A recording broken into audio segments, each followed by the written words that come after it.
हाँ भाई प्यारे बच्चों, अब ये दोबारा से रिवीजन हो रहा है 12वीं आर्ट्स की पॉलिटिकल साइंस और हिस्ट्री का।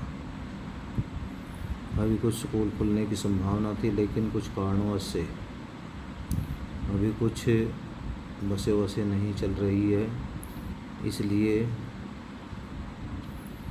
पहले की तरह जो काम दे रहे हैं वो काम आपके पास निरंतर आता रहेगा। और जिस बच्चे को कुछ डाउट हो तो वो स्कूल में आकर पूछ सकता है। ठीक है भाई। इसके बाद अभी 2-4 दिन में डेट शीट बन जाती है। फिर मल्टीप्लाई चॉइस जो बहुविकल्पीय प्रश्न हैं, छोटे प्रश्न, ऑप्शन वाले क्वेश्चन 1 से 5 पार्ट तक, वो 50 क्वेश्चन आपको दिए जाएंगे और वो 50 क्वेश्चन तुमने करके ऑनलाइन टेस्ट होगा। ठीक है भाई, लिंक दे दिया जाएगा। ठीक, अब देखो यहाँ से कर रहे हैं। एकलव्य कौन था? एकलव्य कथा पर एक संक्षिप्त टिप्पणी लिखें। पेज नंबर 100 पे। भारतीय समाज में लिंग भेदभाव इस कथन का व्याख्या करें। मनुस्मृति के अनुसार पुरुष के मनोरंजन कुलीन परिवार। तो देखो भाई एकलव्य के बारे में ये 2 नंबर का क्वेश्चन आएगा और 4 नंबर का भी आ सकता है। एकलव्य एक निषाद जनजाति का युवक था। वह गुरु द्रोणाचार्य से धनुष चलाने की विद्या सीखना चाहता था। गुरु द्रोण केवल क्षत्रिय विशेष कुरु राजवंश को ही यह विद्या दे रहे थे, इसलिए उन्होंने एक वनवासी निषाद यानी छोटी जाति यह शिक्षा देने से मना कर दिया। लेकिन एकलव्य ने मन में द्रोण को अपना गुरु मानकर प्रतिदिन अभ्यास किया और निपुण धनुर्धर बन गया।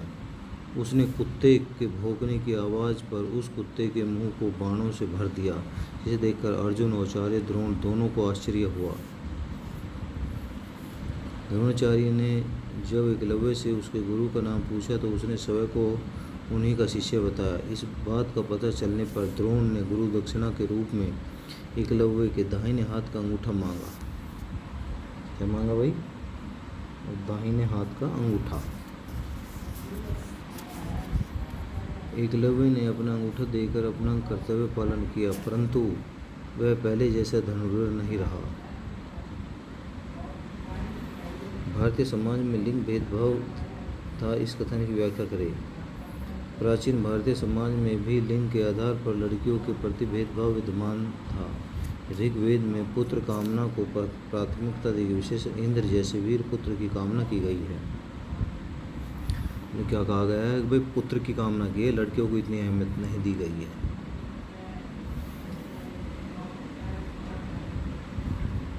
पैतृक पारिवारिक संपत्ति में भी भेदभाव का आभास मिलता है।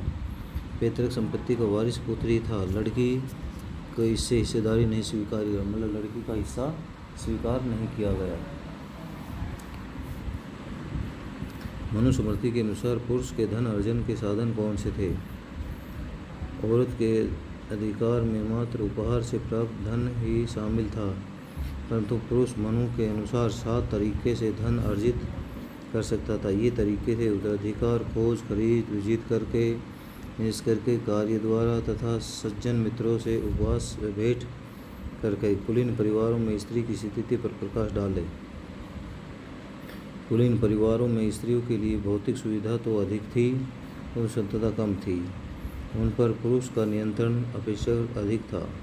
वहाँ तक उसे वस्तु सम ही समझा जाता था। किसी व्यक्ति की सामाजिक प्रतिष्ठा। अब देखो भाई, विवाह संस्कार में मधुपर्क किसे कहा गया है? वर वधू का चुनाव की प्रक्रिया के बाद वधू का पिता वर को बारात सहित आमंत्रित करता है और उसका सम्मान करता है, जिसे मधुपर्क कहा गया है। धर्म ग्रंथों में विवाह कितने प्रकार के हैं? धर्म ग्रंथों में विवाह 8 प्रकार के हैं: ब्रह्म विवाह, प्रजापत्य विवाह, आर्य विवाह और देव विवाह, असुर विवाह, गांधर्व विवाह, राक्षस विवाह, पिशाच विवाह। गोत्र से आप क्या समझते हैं? गोत्र से अभिप्राय है कि एक ही पूर्वज की संतान या उत्तराधिकार या का समूह ऐसे समूहगत संबंधों पर आधारित माना जाता है। इसके सदस्य स्वयं को एक ही पूर्वज की संतान स्वीकारते हैं ब्राह्मण ग्रंथों में ऐसे समूह के सदस्यों में विवाह संबंध में वर्जित होने का प्रमाण मिलता है।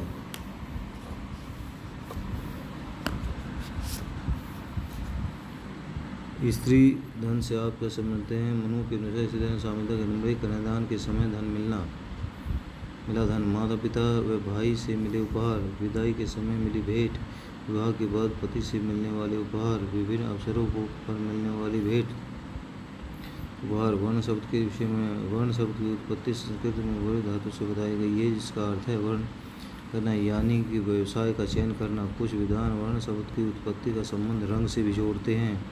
के अनुसार वर्ण रंग का प्रयोग गौण वर्ण के आर्यों को श्याम वर्णीय अनार्यों से अलग करने के संदर्भ में आया है। यज्ञ परंपरा। यज्ञ एक वैदिक कर्मकांड है। में अग्नि के हवन कुंड के समक्ष बैठकर मंत्रोच्चारण के साथ किसी निश्चित उद्देश्य की प्राप्ति के लिए हवन कुंड में आहुति डाली जाती है। निश्चित उद्देश्य के लिए हवन कुंड में आहुति डाली जाती है। आश्रम प्रणाली के बारे में आप क्या जानते हैं? ब्राह्मण आश्रम पहले 25 वर्ष की आयु तक था, गृहस्थ 25 से 50 वर्ष की आयु तक, वानप्रस्थ 50 से 75 वर्ष की आयु तक, संन्यास आश्रम 75 से 100 वर्ष की आयु तक। महाभारत का रचनाकार महर्षि वेदव्यास माना जाता है। जनश्रुति के अनुसार मनु वेदव्यास ने यह ग्रंथ श्री गणेश जी से लिखवाया था। महाभारत का रचनाकार महर्षि वेदव्यास का माना जाता है। जनश्रुति के अनुसार मुनि वेदव्यास ने यह ग्रंथ श्री गणेश जी से लिखवाया था। ऋग्वेद के 10वें मंडल में पुरुषोक्त से दिए गए से विभाजन को स्पष्ट करें। पुरुषोक्त के एक मंत्र में कहा गया है कि देवताओं ने आदि पुरुष के 4 भाग किए। ब्राह्मण उनका मुख्य राज्य बाहु और जंगा वैश्य थे तथा शूद्र उसके पाव से उत्पन्न थे। जाति व्यवस्था की 2 विशेषता लिखें। किसी जाति में सदस्यता केवल उन व्यक्तियों तक ही सीमित थी जिसने उसी जाति में जन्म लिया हो। नंबर 2, एक जाति के सदस्य का विवाह उसी जाति में अनिवार्य था।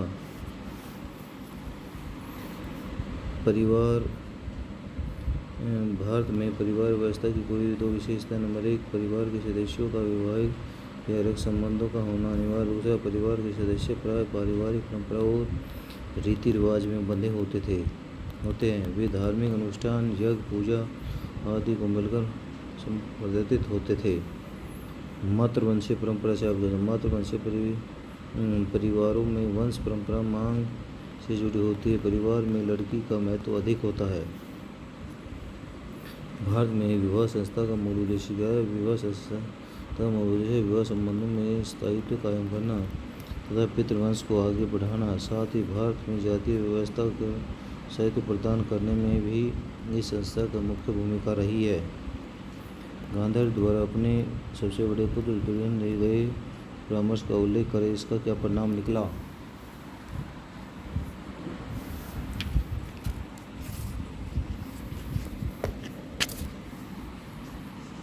गांधारी कौरवों की माँ थी। वह अपने ज्येष्ठ पुत्र दुर्योधन को युद्ध करने का परामर्श देती है और युद्ध न करने की विनती भी करती है।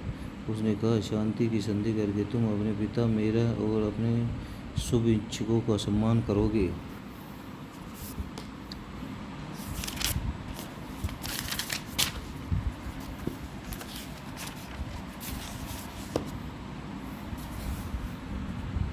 विवेकी पुरुष जो अपनी इंद्रियों पर नियंत्रण रखता है वह अपने राज्य की रखवाली करता है। लालच और क्रोध आदमी को लाभ से दूर खदेड़ ले जाते हैं।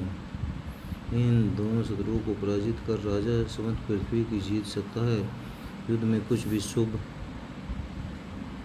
नहीं होता, न धर्म और न अर्थ की प्राप्ति होती और न ही प्रसन्नता की। युद्ध के अंत में सफलता मिले यह भी जरूरी नहीं। अपने मन को युद्ध में लिप्त मत करो। स्पष्ट है कि अपनी माँ की इस सलाह का दुर्योधन ने नहीं मानना, फलत युद्ध हुआ और कौरव परिवार का समूह नाश हो गया। ठीक है भाई। अब हर रोज़ हिस्ट्री के और पॉलिटिकल की ये वीडियो डाली जाया करेगी।